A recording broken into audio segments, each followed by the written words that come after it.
দেব কি জিতকে নিজের জায়গায় ছেড়ে দিল? তো হ্যালো গাইজ, আমি সুমিত, আমি নিয়ে এসেছি ফিল্মি চর্চার একটা নতুন এপিসোড। তো যেখানে আজকের বলবো যে এই যে সিনেমাটা আসছে জিতের, কেউ বলে বিপ্লবী কেউ বলে ডাকাত, এটা রিলিজ হতে চলেছে 14ই আগস্ট, যে ডেটে রিলিজ হওয়ার কথা ছিল দেবের বাইক অ্যাম্বুলেন্স দাদাও, কিন্তু হঠাৎ করেই পোস্টপন হয়ে যায় বাইক অ্যাম্বুলেন্স দাদা। এর সাথে সাথেই অনেকেই বলতে শুরু করে যে দেব জিতকে নিজের জায়গা ছেড়ে দিয়েছে। আদৌ কতটা সত্যি কতটা মিথ্যে বা এর পিছনে আসল কারণ, সেই বিষয় নিয়ে আলোচনা করব। তবে তার আগে বলে রাখি যে কেউ বলে বিপ্লবী কেউ বলে ডাকাত যথারীতি কিন্তু বুক মাই শোতে লিস্টিং হয়ে গেছে নবীনা সিনেমা হলের একটি শো বিকেল 4টে, যেখানে নাকি অলরেডি ব্যালকনির যে সিটগুলো রয়েছে সেগুলো কিন্তু ফিলিং ফাস্ট দেখাচ্ছে। তো সবে মাত্র একটা হল লিস্টিং হয়েছে, আস্তে আস্তে যখন আরও হল লিস্টিং হবে তখন কিন্তু এই সিনেমার যে ক্রেজ বা হাইপ সেটা বোঝা যাবে। কিন্তু বহুদিন বাদে জিৎ কামব্যাক করছে, এটা অনেক বড় একটা ঘটনা। কিন্তু দেবের যে আমরা বরাবর দেখে এসেছি যে দেব যা কথা দেয় সেই কথার কিন্তু তিনি খিলাপ করে না এবং সেই কথা তিনি রাখেন। যখনই তিনি বলেছেন যে তার ছবি আসবে তখন কিন্তু সেই ছবি এসছে এবং তার প্রমোশনও কিন্তু থাকে সেইভাবে। কিন্তু হঠাৎ করে বাইক অ্যাম্বুলেন্স দাদার ক্ষেত্রে কেন একটা ব্যতিক্রমী ঘটনা ঘটলো যে সে কথা দিয়েও কথা রাখতে পারলেন না। মানে এই সিনেমাটা রিলিজ হওয়ার কথা ছিল 14 আগস্ট এবং তার পোস্টারও সামনে এসেছিল, অনেক কিছুই সে রেভেল করেছিল, প্রমোশনও শুরু করে দিয়েছিল। তারপর হঠাৎ কি হলো? আদৌ কি জিতের সিনেমাটা আসছে বলেই কি তিনি পিছিয়ে গেলেন? না, এমনটা কিন্তু কোনো ব্যাপার নয়, কারণ দেব কাউকে কখনো ভয় পায় না। সে বলিউডের সাথেও টেক্কা দিয়ে তার সিনেমাকে রিলিজ করে হিট করিয়ে দেখিয়ে দিয়েছে, বরং সেই বলিউড সিনেমা কিন্তু চলেনি সেইভাবে, কিন্তু দেবের সিনেমা কিন্তু হাউসফুল গেছে, এরকম বহু প্রমাণ আছে। তাহলে সেই জায়গা থেকে দাঁড়িয়ে নিশ্চয়ই সে জিতের সাথে টেক্কা দিতে ভয় অন্তত পাবে না। তাহলে আসল ঘটনা কি? আসল ঘটনা হচ্ছে এখানে প্রডিউসার। তোমরা যদি ভালো করে লক্ষ্য করো, নন্দী মুভিজ যে প্রডিউসার তারা কিন্তু দেবের বাইক অ্যাম্বুলেন্স দাদারও প্রডিউসার, পাশাপাশি জিতের কেউ বলে বিপ্লবী কেউ বলে ডাকাতেরও প্রডিউসার।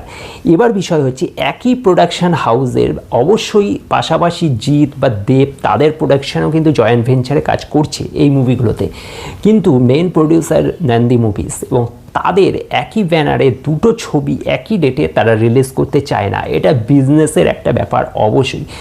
বাইক অ্যাম্বুলেন্স দাদার আমরা পোস্টার দেখেছিলাম, কিন্তু তারপরে সেইভাবে না তো কোনো টিজার না কোনো ট্রেলার এসছে। অবশ্যই রিলিজ হওয়ার কথা ছিল এই ডেটে, কিন্তু তারপরে আর কোনো প্রমোশন হয়নি, ছবিটা পোস্টপন করা হয়েছে। কবে কি রিলিজ হবে সেই বিষয়ে এখনও কোনো সম্বন্ধে জানা যায়নি। তো যাই হোক, বিষয় সেটা নয়, বিষয়টা হচ্ছে যে যদি এই ডেটে মনে করতো দেব যে সিনেমাটা আনবে তাহলে অবশ্যই আনতে পারতো এবং সে সেইভাবে প্রমোশনও শুরু করে দিত, কিন্তু প্রমোশন কিন্তু সে আটকে দিয়েছে। অ্যাকচুয়ালি ব্যাপার হচ্ছে যে দেবের ফ্যানেরা বলছে দেব জিতকে জায়গা ছেড়ে দিল, না হলে জিত হিট করতে পারতো না, দেব নিজে থেকে সরে দাঁড়িয়েছে। আবার দেবের মানে জিতের ফ্যানেরা বলছে যে এটা দেব ভয় পেয়ে গেছে। অ্যাকচুয়ালি না তো দেব ভয় পেয়েছে, না তো সে নিজে ইচ্ছা করে জায়গা ছেড়ে দিয়েছে।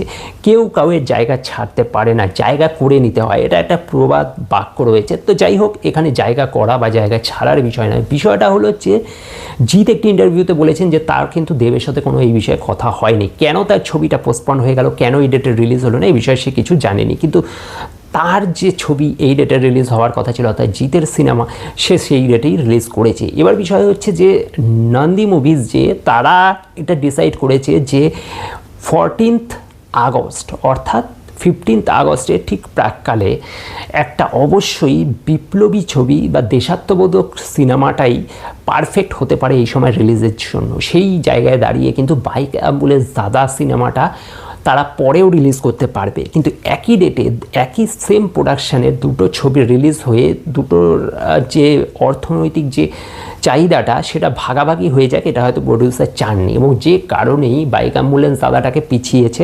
তারা পরবর্তীকালে ওটা রিলিজ করবে, কিন্তু যেহেতু এটা স্বাধীনতা দিবসের আগে রিলিজ হচ্ছে তাই মনে হয় বেটার সিনেমা হতে পারে অনন্ত সিংহের বায়োপিক, অর্থাৎ কেউ বলে বিপ্লবী কেউ বলে ডাকাত। এই জন্যই এই সিনেমাটাকে রিলিজ করার সিদ্ধান্ত নিয়েছে নন্দী মুভিসি, এবং তার সাথে যথারীতি দেবও সহমত হয়েছেন এবং জিতও সহমত হয়েছেন। তো এটাই স্বাভাবিক বিষয়। এই স্বাভাবিক একটা বিষয়কে নিয়ে ফ্যানদের মধ্যে এখন চলছে ওয়ার, এ বলছে জায়গা ছেড়ে দিয়েছে, ও বলছে ভয় পেয়ে গেছে। অ্যাকচুয়ালি এরকম কোনো ব্যাপারই নয়। অ্যাকচুয়ালি স্বাধীনতার সময় স্বাধীনতার সিনেমাটাই বেস্ট হতে পারে। বাইক অ্যাম্বুলেন্স দাদা পরে অনেক টাইম রয়েছে, তখন রিলিজ করা যাবে, হতে পারে সেটা ডিসেম্বরে আসতে পারে, অর্থাৎ দেবের বার্থডের সময় যেরকম একটা সিনেমা আসে। দেখা যাক, দেশু তার আগে রিলিজ হচ্ছে পুজোর সময়।